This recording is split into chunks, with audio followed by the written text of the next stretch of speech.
السلام علیکم۔ آج ہم قرآن مجید کی ایک نہایت ہی اہم اور کچھ پراسرار سی شخصیت یعنی ذوالقرنین کے بارے میں گہرائی میں بات کریں گے۔ وعلیکم السلام۔ جی، ان کا ذکر سورۃ الکہف میں ملتا ہے، آیات 83 سے 101 تک، اور قرآن بتاتا ہے کہ اللہ تعالیٰ نے انہیں زمین پر بڑا اختیار دیا تھا اور ہر کام کرنے کے لیے آپ کہیں وسائل بھی عطا فرمائے تھے۔ اور یہ بات بھی واضح کرنا ضروری ہے، جیسا آپ نے پہلے بھی اشارہ کیا، کہ وہ نبی نہیں تھے۔ جی نہیں، نبی نہیں تھے، بلکہ ایک بہت نیک، اللہ سے ڈرنے والے بادشاہ تھے جنہیں اللہ کی طرف سے خاص ہدایت ملی تھی۔ ٹھیک، تو ان کی اصل شناخت کیا تھی؟ اس پر تو بہت گفتگو ہوئی ہے نا؟ بالکل، اصل میں ذوالقرنین کا مطلب ہے دو سینگوں والا۔ اب اس سے کئی نظریے نکلے ہیں۔ جیسے؟ ایک مشہور نظریہ سکندر اعظم کا ہے۔ ان کی سلطنت بھی بہت بڑی تھی اور کچھ تصویروں میں وہ دو سینگوں والے تاج کے ساتھ بھی نظر آتے ہیں۔ ہاں، یہ بات ٹھیک ہے، لیکن بہت سے علماء کے نزدیک یہ نظریہ قرآن میں بیان کردہ ذوالقرنین کے کردار سے، خاص طور پر ان کے عقیدے کے لحاظ سے پوری طرح میل نہیں کھاتا۔ مطلب سکندر کے بارے میں تو مختلف آ رہا ہے۔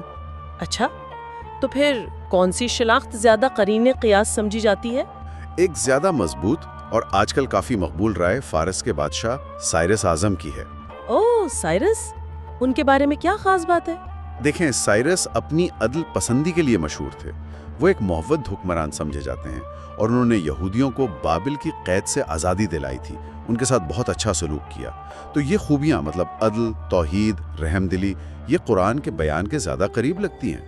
یہ تو دلچسپ نکتہ ہے۔ ویسے کچھ لوگ قدیم عرب یا افریقی بادشاہوں کا بھی ذکر کرتے ہیں۔ جی، مختلف آ رہا ہے، لیکن میرے خیال میں اصل نقطہ شاید یہ نہیں کہ وہ فرد واحد کون تھے، زیادہ اہم یہ ہے کہ ان کا کردار کیسا تھا اور اس سے ہمیں کیا سبق ملتا ہے۔ صحیح کہا۔ چلیں ان کے کردار پر آتے ہیں۔ قرآن ان کے 3 خاص سفروں کا ذکر کرتا ہے۔ پہلا مغرب کی طرف تھا۔ جی، وہ سفر کرتے ہوئے زمین کے یوں سمجھیں مغربی کنارے تک پہنچے، جہاں انہیں سورج ایسے نظر آیا جیسے کسی گدلے سیاہ چشمے میں ڈوب رہا ہو۔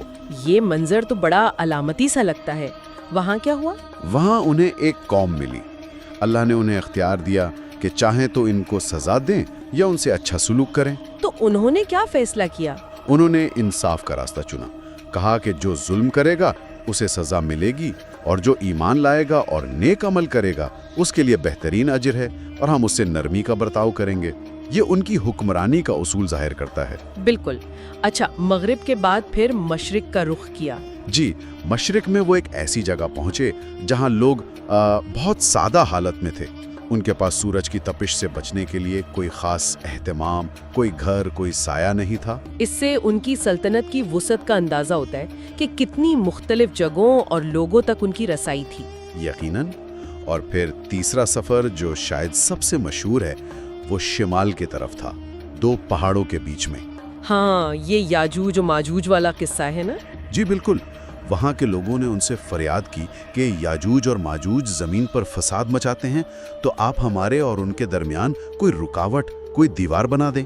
اور انہوں نے اس کے بدلے میں مال دینے کی پیشکش بھی کی۔ جی، لیکن ذوالقرنین کا جواب دیکھیں، کتنا شاندار ہے۔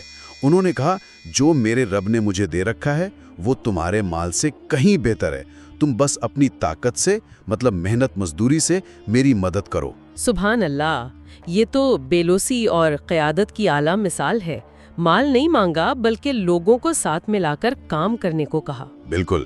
اور پھر انہوں نے کمال مہارت سے وہ دیوار بنائی، لوہے کی بڑی بڑی چادریں پہاڑوں کے بیچ میں جمائیں، پھر آگ دھونک کر انہیں گرم کیا اور اوپر سے پگھلا ہوا تانبا ڈال دیا۔